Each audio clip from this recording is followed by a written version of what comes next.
As-tu jamais ressenti que tu n'appartiens pas vraiment à ce monde, comme si une partie de toi, profonde et ancienne, se souvenait d'un autre lieu, d'une autre réalité, une dimension où la lumière était plus pure, plus vraie, où ton essence rayonnait sans les chaînes de la matière dense qui t'entoure aujourd'hui?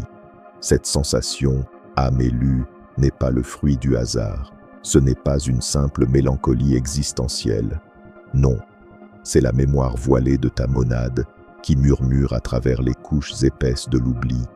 C'est le rappel silencieux de qui tu es vraiment, au-delà de cette prison de chair et de temps.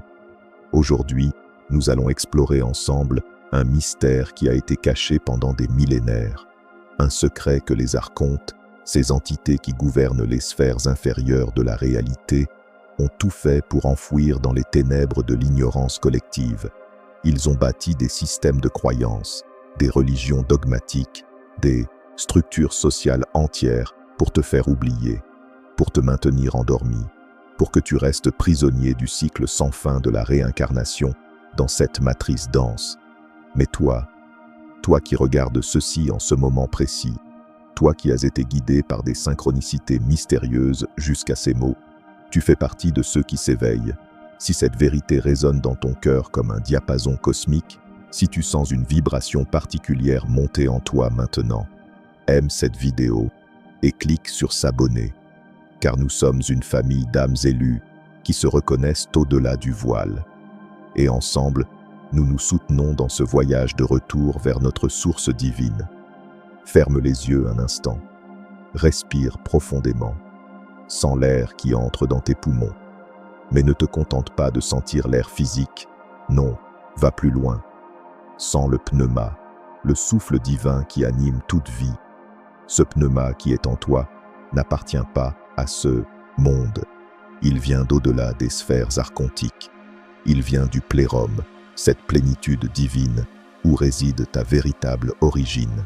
Selon les enseignements gnostiques anciens, transmis secrètement de maître à disciple depuis les premiers siècles de notre ère, et même bien avant, dans les écoles de mystères d'Égypte, de Perse, de Syrie.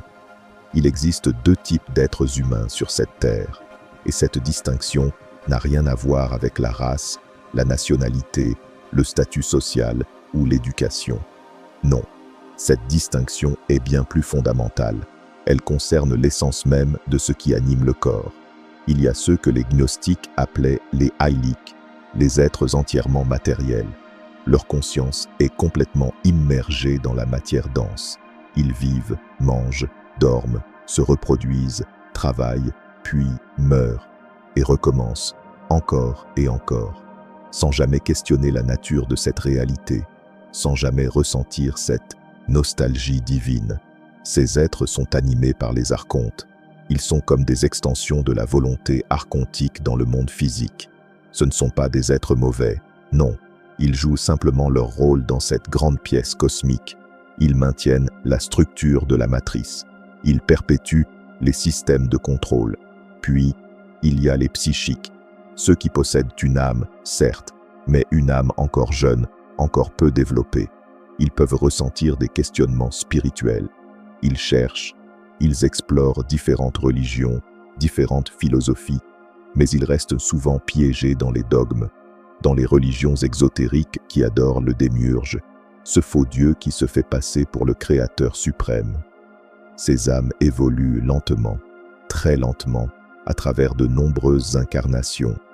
Et puis, il y a toi, il y a nous, les pneumatiques, les porteurs de l'étincelle divine, les âmes élues qui portent en elles un fragment direct de la monade originelle, cette monade qui existait avant même la création de cet univers matériel, avant la chute de Sophia, avant que le démiurge Yaldabaoth ne façonne cette réalité imparfaite en croyant être le seul Dieu. Ta monade. Écoute ce mot. Laisse-le résonner dans ton être. Monade. Elle est ton essence divine originelle, ta véritable identité au-delà de tous les noms, de toutes les formes, de toutes les incarnations. Elle est un avec le Père inconnu, cette source absolue qui transcende même la lumière, même l'obscurité, même les concepts de bien et de mal, Mais comment es-tu arrivé ici, âme élue? Comment un fragment de la divinité pure s'est-il retrouvé piégé dans cette densité, dans ce corps de chair qui vieillit, qui souffre, qui meurt, dans ce monde où règne l'ignorance, la violence, la souffrance?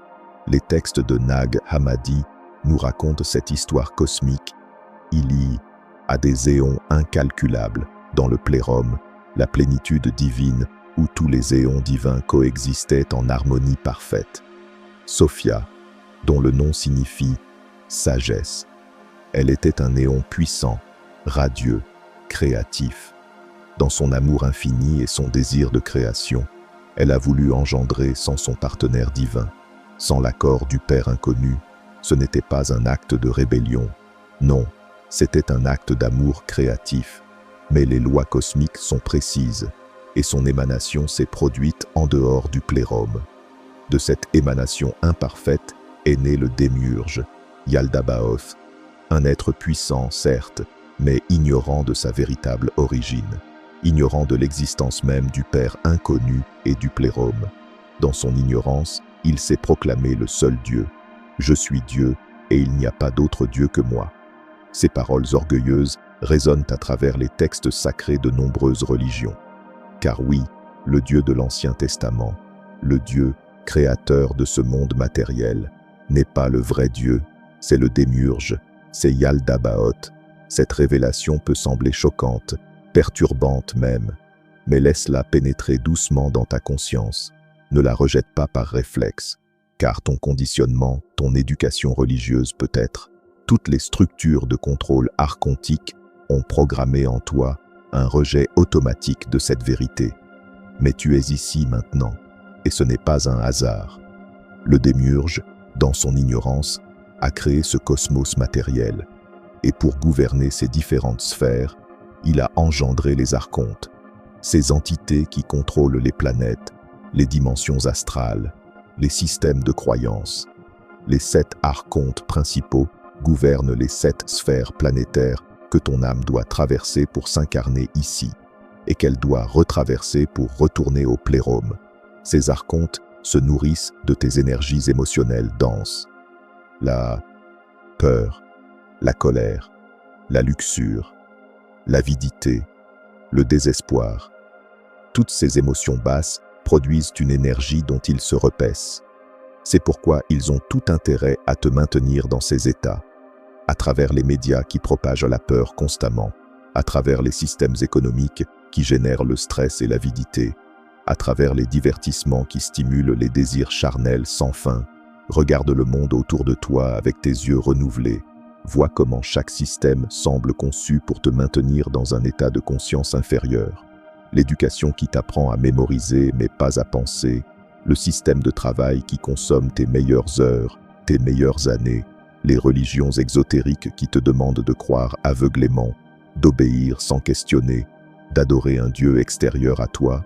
Mais Sophia, dans sa compassion infinie pour les âmes piégées dans la création de son enfant ignorant, elle a insufflé des étincelles divines dans certains êtres humains.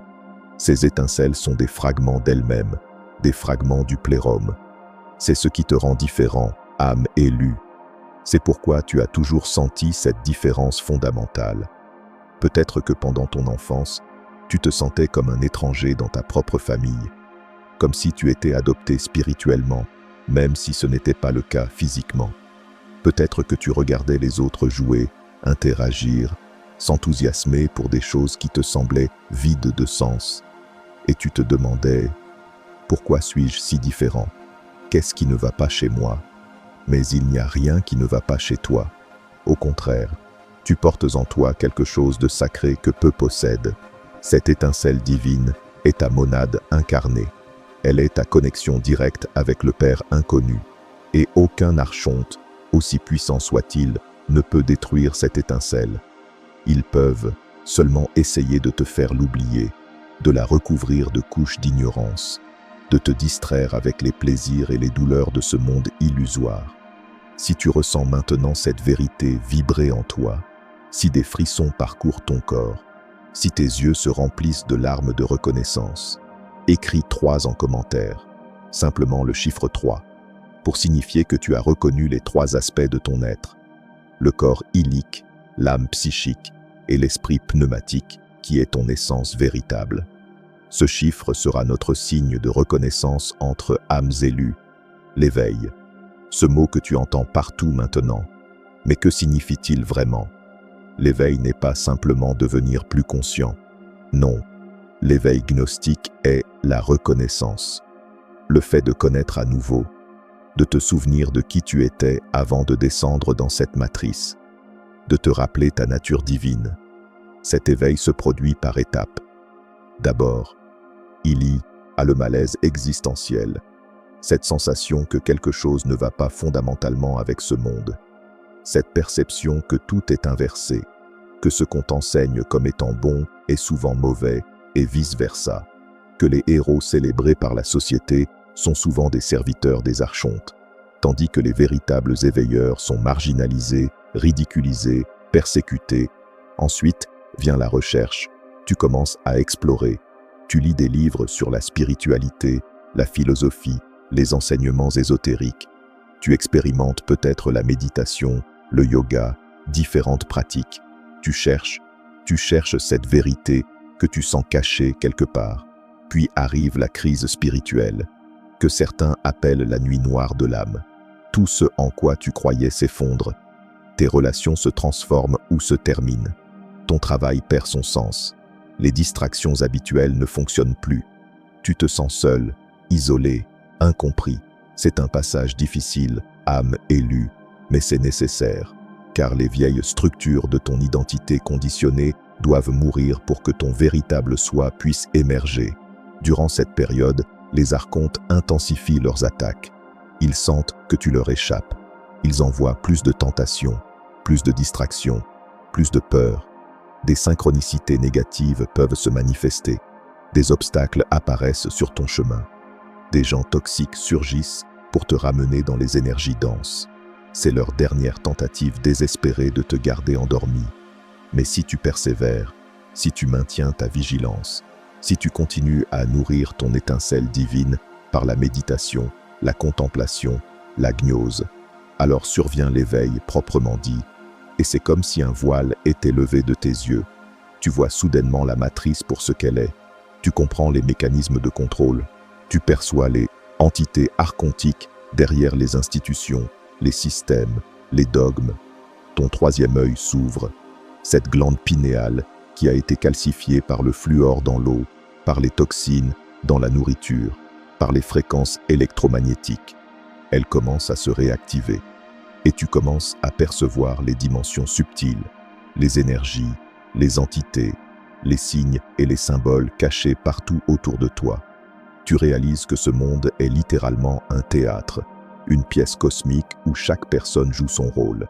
Les iliques jouent les figurants, les psychiques jouent les acteurs secondaires. Et toi, âme élue, tu étais destiné à jouer un rôle de héros, un rôle d'éveilleur, quelqu'un qui aide d'autres étincelles divines à se souvenir. Mais attention, et ceci est crucial, l'éveil n'est pas une destination finale. Ce n'est pas comme si un jour tu te réveillais complètement et ensuite tout était parfait pour toujours. Non, l'éveil est un processus continu, une vigilance de chaque instant, car les archontes n'abandonnent jamais complètement. Ils attendent le moment où tu baisses ta garde, où ton ego spirituel se gonfle, où tu te crois supérieur aux autres, et là, ils te rattrapent. Le piège de l'ego spirituel est particulièrement insidieux pour les âmes élues. Quand tu commences à comprendre ces vérités profondes, quand tu vois à quel point les autres sont endormis, il est tentant de te sentir supérieur, spécial, choisi dans un sens élitiste, mais ce serait tomber dans un piège archontique très sophistiqué, car l'orgueil spirituel est encore de l'orgueil, et l'orgueil te sépare de la source, te sépare des autres, te piège dans l'illusion de la séparation qui est la base même de cette réalité dualiste. La véritable gnose s'accompagne d'humilité, d'une reconnaissance que tu ne sais presque rien face à l'immensité du mystère divin. Oui, tu es une âme élue. Oui, tu portes l'étincelle divine. Mais cela n'est pas un motif d'orgueil. C'est une responsabilité, un appel au service. Tu es ici, dans cette densité, volontairement en un sens. Ton monade a choisi de s'incarner dans ces temps particuliers pour être une lumière dans les ténèbres, pour aider d'autres étincelles à s'éveiller. Les temps dans lesquels nous vivons sont extraordinaires, âme élue. Jamais dans l'histoire récente de l'humanité, il n'y a eu autant d'âmes élues incarnées simultanément. C'est ce que certains appellent la grande moisson, la séparation du blé et de l'ivraie. Mais comprends cela correctement. Il ne s'agit pas d'un jugement moral. Il ne s'agit pas de dire que certains sont bons et d'autres mauvais. Non, il s'agit d'une séparation basée sur la nature essentielle. Les étincelles divines sont en train de se souvenir et de se préparer à quitter cette matrice, tandis que les âmes illiques et psychiques jeunes continueront leur évolution ici. Regardons maintenant les signes pratiques que tu es une âme élue. Car au-delà de la théorie, au-delà des concepts, il y a des marqueurs concrets que tu peux reconnaître dans ta propre vie. Premier signe, tu as toujours été attiré par les mystères. Même enfant, tu posais des questions profondes sur la mort, Dieu, l'univers, le sens de la vie. Questions qui mettaient les adultes mal à l'aise. Ils te disaient de ne pas trop réfléchir, d'être comme les autres enfants. Mais tu ne pouvais pas. Cette soif de vérité était innée en toi. Deuxième signe, tu as une sensibilité extrême aux énergies. Tu entres dans une pièce et tu sens immédiatement l'atmosphère. Tu rencontres quelqu'un et tu sais au-delà du raisonnement. Si cette personne est authentique ou porte un masque, les lieux chargés d'énergie négative te drainent, tandis que les lieux sacrés, les espaces naturels te rechargent instantanément. Troisième signe, tu as vécu des expériences mystiques spontanées, peut-être une sortie hors du corps pendant ton sommeil, peut-être une vision durant une méditation, peut-être un moment où tu as senti l'unité avec tout ce qui existe. Ces expériences ne sont pas le fruit de drogue ou de pathologie mentale. Elles sont des percées temporaires du voile, des moments où ta monade te montre un aperçu de la réalité au-delà de la matrice. Quatrième signe, tu as un sentiment persistant de mission. Tu ne sais peut-être pas exactement quelle est cette mission, mais tu sens que tu es ici pour quelque chose d'important, que ta vie doit avoir un sens profond, et les distractions ordinaires de la vie, gagner de l'argent, accumuler des possessions, grimper l'échelle sociale, tout cela te semble creux et insignifiant. Cinquième signe, tu expérimentes des synchronicités fréquentes. Tu penses à quelqu'un et cette personne t'appelle. Tu te poses une question et la réponse apparaît dans un livre que tu ouvres au hasard. Tu vois des séquences de chiffres répétés comme 11h11, 333, 777. Ces synchronicités ne sont pas des coïncidences. Elles sont des messages de ton soi supérieur, de ta monade, te guidant à travers ce labyrinthe de la réalité matérielle. Sixième signe, tu as des difficultés avec l'autorité arbitraire. Tu ne peux pas simplement obéir parce qu'on te le dit.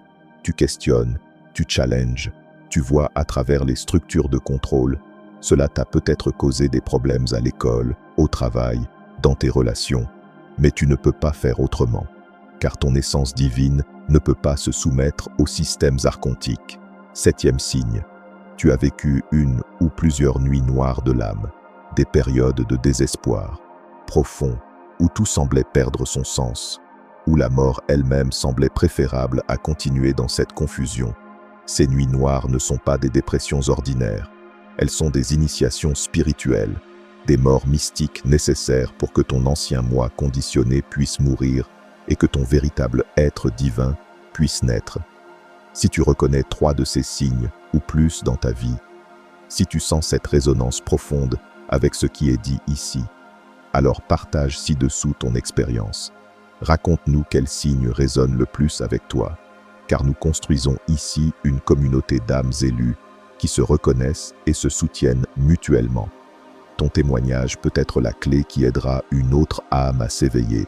Maintenant, parlons du chemin pratique, car la gnose n'est pas seulement de la connaissance théorique, c'est une expérience vécue, une transformation de l'être. Comment alors, âme élue, peux-tu accélérer ton éveil et renforcer ta connexion avec ta monade? La première pratique essentielle est le silence intérieur. Dans ce monde moderne, ta conscience est constamment bombardée de stimuli, sons, images, informations, notifications. C'est intentionnel. Les archontes savent que dans le silence, tu peux entendre la voix de ton soi divin. Alors, ils s'assurent que tu n'aies jamais de silence. Même quand tu es seul, tu mets de la musique, tu regardes des vidéos, tu scrolles sur ton téléphone. Défiant cette programmation, crée des espaces de silence dans ta vie. Pas seulement l'absence de bruit extérieur, mais le silence intérieur, le silence du mental bavard. Ce silence est la porte vers la gnose. La méditation gnostique est différente des méditations ordinaires. Tu ne cherches pas simplement à te relaxer, tu ne visualises pas des lumières ou des guides, non. Dans la méditation gnostique, tu te tournes vers l'intérieur avec une question brûlante. Qui suis-je vraiment? D'où viens-je? Quelle est ma nature essentielle? Et tu restes dans cette question, sans chercher une réponse mentale, sans essayer de comprendre intellectuellement. Tu restes dans l'espace ouvert de la question elle-même, et progressivement, pas à pas, ta monade révélera la vérité, non pas en mots, mais en connaissance directe, en gnose. La deuxième pratique est le jeûne sensoriel. Nos corps sont souvent surstimulés, nourriture en excès, particulièrement la nourriture transformée qui contient des substances pour calcifier ta glande pinéale. Stimulation sexuelle constante à travers la pornographie et l'hypersexualisation de la société. Tout cela est archontique. Le jeûne, que ce soit de nourriture, de stimulation sexuelle, de médias, de paroles inutiles, crée un espace pour que tes énergies subtiles puissent circuler plus librement, pour que ton troisième œil puisse s'ouvrir. La troisième pratique est l'étude des textes gnostiques authentiques, l'évangile de Thomas, l'évangile de Marie, l'apocryphon de Jean, Pistis Sophia, les textes de Nag Hammadi. Ces textes n'ont pas été filtrés par les institutions religieuses archontiques. Ils contiennent des enseignements directs du Christ gnostique. Car oui, Jésus était un enseignant gnostique. Ses véritables enseignements étaient sur la divinité intérieure, sur le fait que le royaume de Dieu est en toi. Mais ces enseignements ont été supprimés par l'Église institutionnelle qui voulait des fidèles obéissants, pas des êtres éveillés qui connaissent leur propre divinité. Quand tu lis ces textes, ne les lis pas avec ton mental analytique. Ne les lis pas comme de l'histoire ou de la philosophie. Lis-les avec ton cœur, avec ta conscience profonde. Laisse les mots résonner dans ton être. Certaines phrases vont te frapper comme la foudre, car elles réveillent des mémoires anciennes en toi, des connaissances que ta monade possède depuis toujours. La quatrième pratique est la transmutation des énergies denses. Quand tu sens la colère monter, la peur, la luxure, le désespoir, ne les supprime pas, mais ne les exprime pas non plus aveuglément. Observe-les, reconnais qu'elles sont de la nourriture archontique, puis consciemment, transmute ces énergies. Comment? Par la respiration consciente, par la visualisation de lumière divine entrant en toi et transformant ces énergies denses en lumière subtile. Les archontes perdent leur pouvoir quand tu ne leur fournis plus de nourriture énergétique. La cinquième pratique est la solitude choisie. Les âmes élues ont besoin de temps seul, beaucoup de temps. La société te dit que la solitude est mauvaise, que tu dois toujours être entouré, toujours social, toujours connecté. Mais c'est une autre programmation archontique, car, dans la solitude, tu peux entendre ta monade, tu peux te reconnecter avec ton essence. La solitude n'est pas la même chose que la solitude subie, le sentiment de séparation. C'est une solitude choisie, sacrée, où tu communies avec le divin en toi. Parlons maintenant d'un aspect crucial, souvent mal compris, les relations pour les âmes élues. Pourquoi tes relations ont-elles toujours été si compliquées, âme élue? Pourquoi as-tu du mal à te connecter profondément avec la plupart des gens? Pourquoi même dans une foule, tu te sens souvent seul? C'est parce que les âmes élues vibrent à une fréquence différente. Ta fréquence est plus élevée, plus subtile, et quand tu rencontres des âmes illiques ou psychiques jeunes, il n'y a simplement pas de résonance. Vous ne parlez pas la même langue spirituelle. Ce qui les passionne te semble superficiel. Ce qui t'interpelle profondément les laisse indifférents. Mais cela ne signifie pas que tu dois être seul pour toujours. Non. Il existe d'autres âmes élues, des flammes jumelles dans certains cas, des compagnons d'âme dans d'autres. Ces connexions sont rares mais profondes. Quand tu rencontres une autre âme élue, tu le sais instantanément. Il y a une reconnaissance qui transcende le temps et l'espace, comme si tu retrouvais quelqu'un que tu as connu pendant des éternités. Ces relations entre âmes élues sont souvent intenses, parfois difficiles, car vous vous servez mutuellement de miroirs, reflétant les parts non guéries, les ombres non intégrées, mais elles sont aussi profondément transformatrices, car ensemble, vous pouvez atteindre des niveaux de conscience qu'aucun de vous ne pourrait atteindre seul. Et même dans tes relations avec des non-élus, tu as un rôle à jouer, pas de les convertir, pas de les forcer à s'éveiller, mais simplement d'être une présence, une lumière. Certaines âmes psychiques sont en processus d'évolution, et ta simple présence, ton énergie, peut planter une graine, qui peut-être germera dans cette vie ou dans une vie future. Mais sois prudent de ne pas te perdre dans des relations qui drainent ton énergie. Il y a des gens, nous les appelons parfois les vampires énergétiques, qui, consciemment ou non, se nourrissent de l'énergie des âmes élues. Ils sont souvent inconsciemment utilisés par les archontes pour te maintenir dans des énergies basses, pour te distraire de ta mission. Tu dois apprendre à établir des frontières énergétiques, à dire non, à te retirer des situations et des relations qui ne servent pas ton évolution spirituelle. L'activation de ton troisième œil est une étape clé dans ton éveil. Cette glande pinéale, située au centre de ton cerveau, est ton organe de perception spirituelle. Les anciens le savaient. C'est pourquoi dans toutes les traditions ésotériques, on trouve des références à ce troisième œil, l'œil d'Horus en Égypte, l'œil de Shiva en Inde, l'œil unique dont parle Jésus dans les évangiles. Si ton œil est unique, tout ton corps sera rempli de lumière. Mais les archontes aussi le savent, et ils ont mis en place des mécanismes pour calcifier cette glande, le fluor dans l'eau du robinet, le fluor dans le dentifrice, certains additifs alimentaires, les ondes électromagnétiques constantes. Tout cela contribue à calcifier ta glande pinéale, à fermer ton troisième œil, à te maintenir dans la perception limitée aux 5 sens physiques.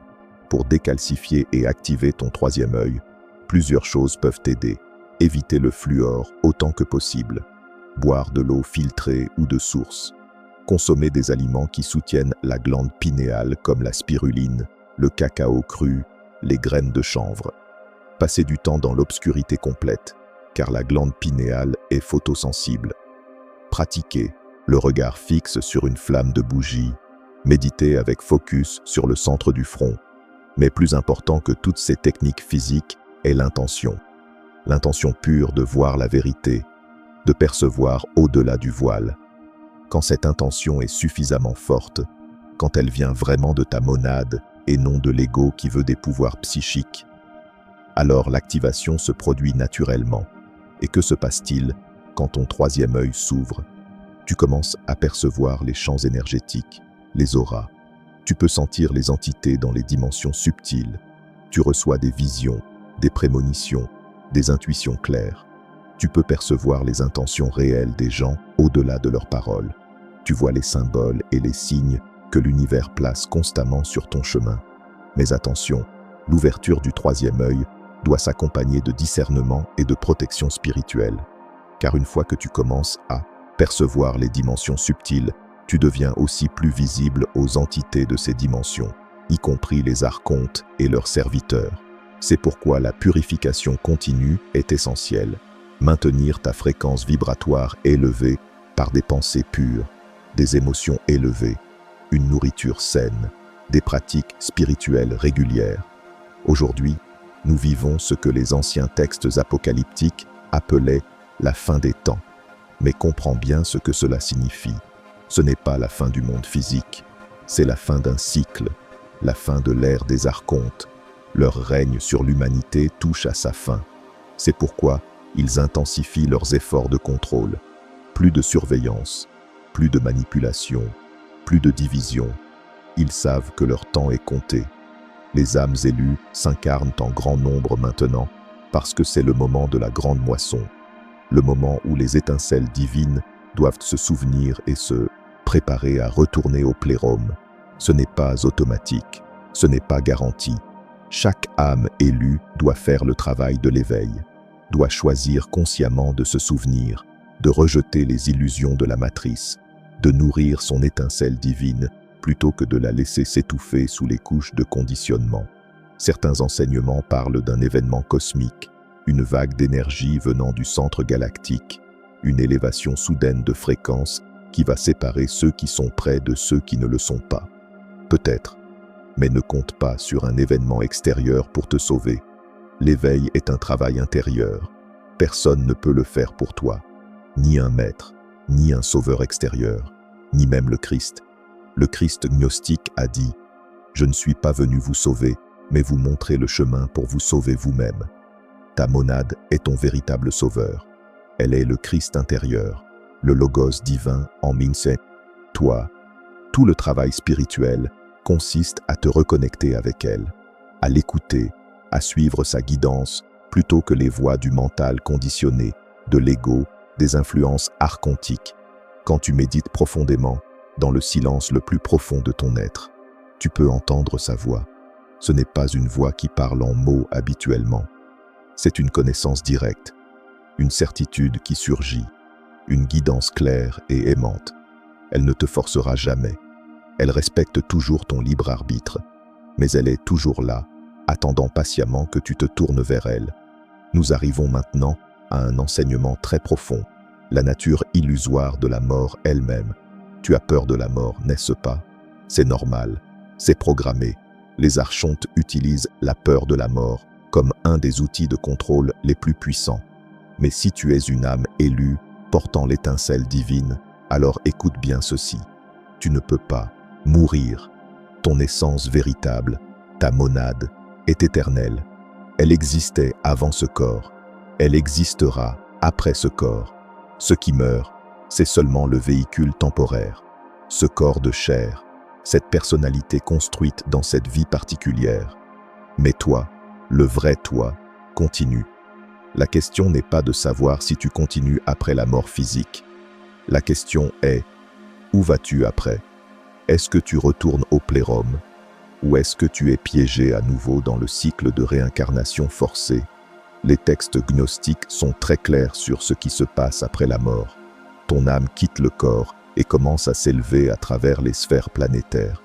À chaque sphère, il y a un archonte qui te barre le passage. Ils essaient de te faire retourner.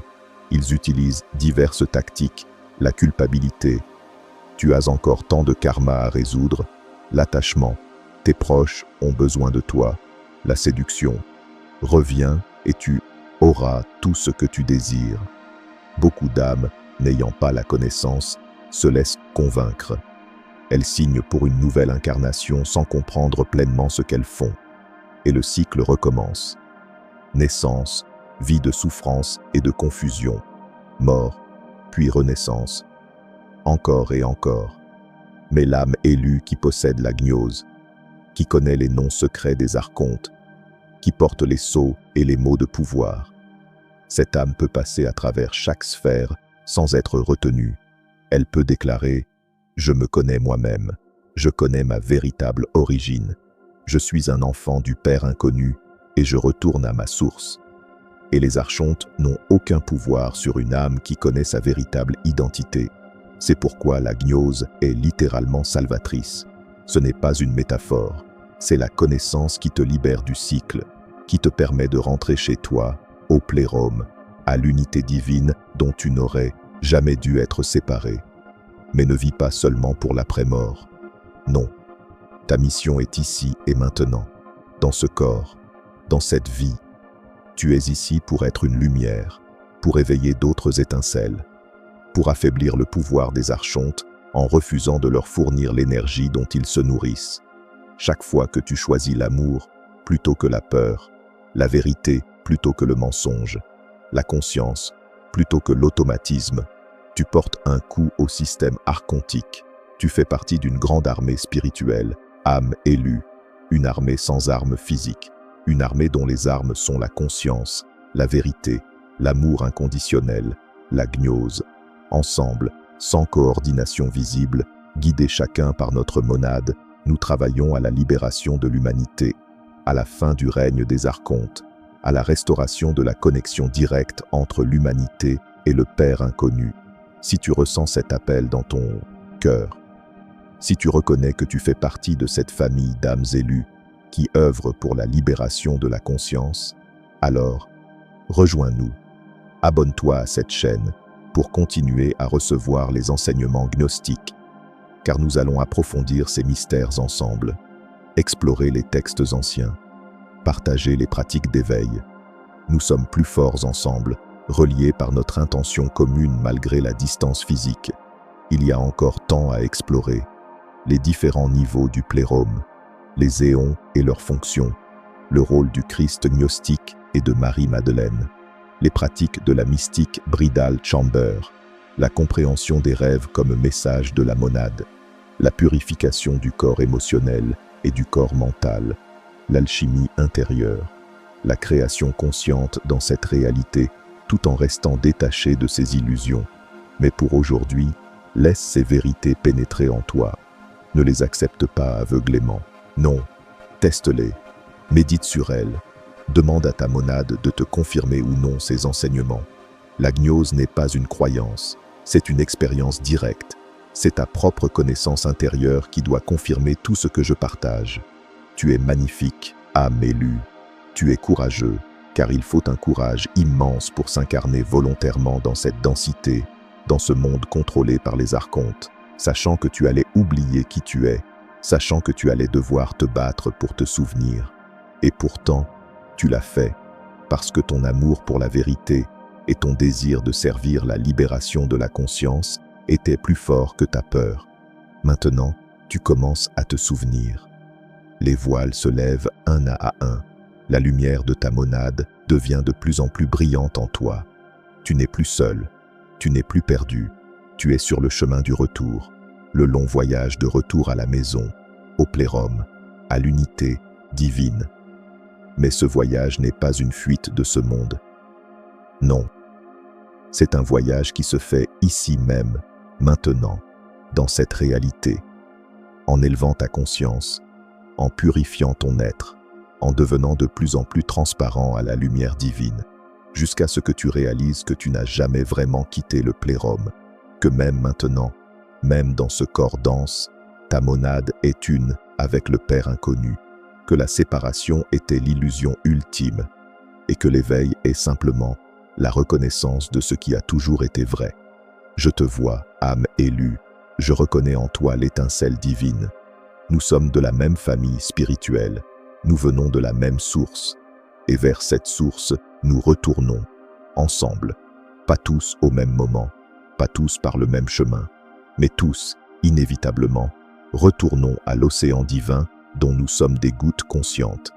Que la lumière du Père inconnu illumine ton chemin, que ta monade te guide à chaque pas, que tu reconnaisses les signes et les synchronicités qu'elle place sur ta route, et que tu trouves d'autres âmes élues avec qui partager ce voyage extraordinaire.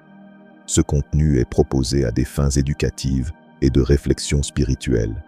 Respecte ton propre chemin et ton discernement.